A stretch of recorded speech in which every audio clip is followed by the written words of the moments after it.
That evening, I thought it would be the easiest case of my entire internship. A young woman, about 28 years old, came into the emergency room. She looked scared. She was holding onto the wall with one hand, and she was constantly covering her left eye. "Doctor, I can barely see with it." I immediately thought of fatigue or a problem with the eye itself. Maybe inflammation, maybe an injury. But the woman said something strange. "It happened suddenly, literally 10 minutes ago." I began the examination. The eye looked almost normal. There was no severe redness. There was no pain. There was no injury.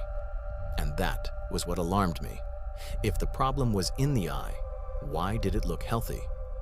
I called the senior doctor. He listened carefully to the patient. Then he asked just one question. "And your arm or leg didn't go numb today?" The woman looked at him in surprise. There was a strange weakness in her right arm. But it quickly passed. Silence fell in the office. The senior doctor immediately ordered a neurologist to be called. I didn't understand what was happening. A few minutes later, they explained to me.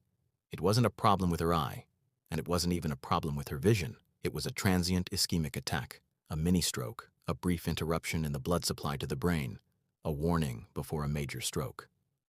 If she had stayed home for a few more hours, the consequences could have been much more serious. That day, I learned an important lesson. Sometimes the brain asks for help very quietly, and if it's not heard, there may be no second chance. I was about to write down the medical history, but a man with a bloody shirt ran into the emergency room, and that was the beginning of the strangest incident of the whole month.